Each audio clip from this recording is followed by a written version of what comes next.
What if your dream apartment, the perfect place to start a new life, was actually a cage? A cage holding a nightmare pulled from the absolute darkest corners of folklore. Well, today we're going to unpack the chilling story of Ananya, a young woman whose new home came with a terrifying and very deadly secret. Okay, let's just dive right in. The whole story really kicks off with this one simple but really unsettling question from a friend over the phone.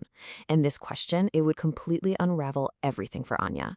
Because you see, while her friend could hear a baby crying clear as day, Anya, she couldn't hear a thing. So, Section 1, the haunted apartment.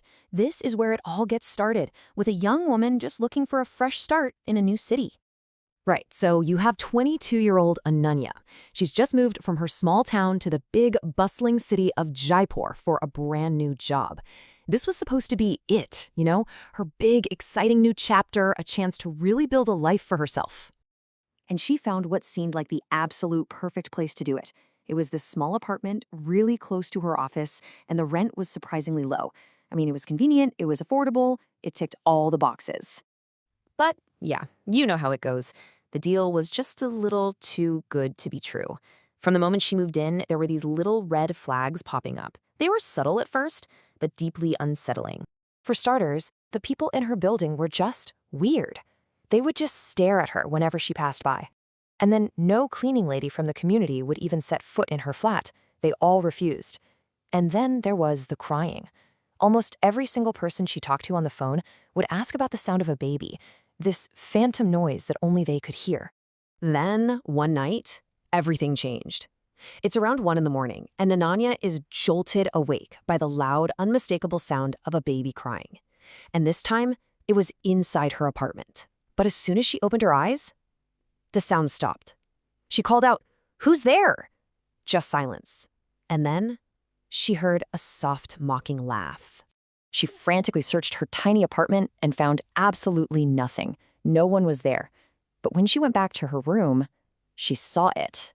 Right there on her mirror were these small, distinct handprints of a child, smeared in what looked horrifyingly like blood. Her fear wasn't just a feeling anymore. It was real. Okay, so, Section 2, a deadly past. Completely terrified, Ananya finally confronts her neighbors, and that's when she learns all about the apartment's gruesome history and its previous tenant.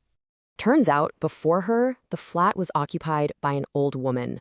A woman that everyone, and I mean everyone in the building was terrified of. A woman they were all convinced practiced black magic. And what's really terrifying is how you can see her evil just escalate. At first, it was things that could be dismissed as curses. A neighbor buys a new car, it crashes the very next day. Someone gets a big promotion at work, they suddenly fall so ill they have to quit. But then, she started taking children. They'd be found later in her home, totally dazed, seemingly drugged.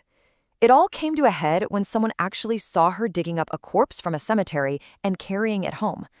And then soon after that, the building secretary, who had gotten into an argument with her, was found murdered. His body was covered in what looked like a child's scratch marks. So, the residents had had enough. They literally forced her out of the building. But as they were throwing her out, she just stood there and laughed. When the owner finally got into the apartment, he found it was filled with all these items for dark rituals. And then, the most horrifying discovery of all, the tiny skeleton of a young boy. The neighbors knew exactly what she'd done. She had created a Kecha Kalwa. Which brings us to Section 3, the Kacha Kalwa curse. So what exactly is this thing that's haunting Ananya's home? Well, her research online uncovered pure, unadulterated nightmare fuel. According to folklore from parts of South Asia, a Kachakalwa is the vengeful, enslaved spirit of an infant. It's an entity that's born from this horrific perversion of life and death. It really reflects these deep-seated cultural fears around infant mortality and, desecrating the dead. And this spirit is forced to serve the will of its master. And this just lays out the horrifying process. It all starts with the tragic death of an infant who's then buried. Then, a sorcerer digs up the body and performs a dark ritual known as sadhana, which is a term for a kind of intense spiritual practice, but here it's twisted for truly evil purposes. This ritual traps and enslaves the child's soul, turning it into a supernatural weapon. And suddenly, Anya understood exactly who or what was in the apartment with her. Okay, section 4. Escape from the nightmare. So, with Ananya knowing the truth, the entity decides it's done playing games. The haunting escalates into a full-blown physical attack. All of a sudden, the apartment plunges into complete darkness. Anyanya feels this immense pressure on her throat, as if these tiny but incredibly strong hands are choking the life right out of her. She stumbles into the kitchen, and in the reflection of the window, she sees them, small, finger-shaped bruises already forming on her neck. Then she hears a piercing scream from her bedroom. She runs back in, and her eyes are just drawn upwards.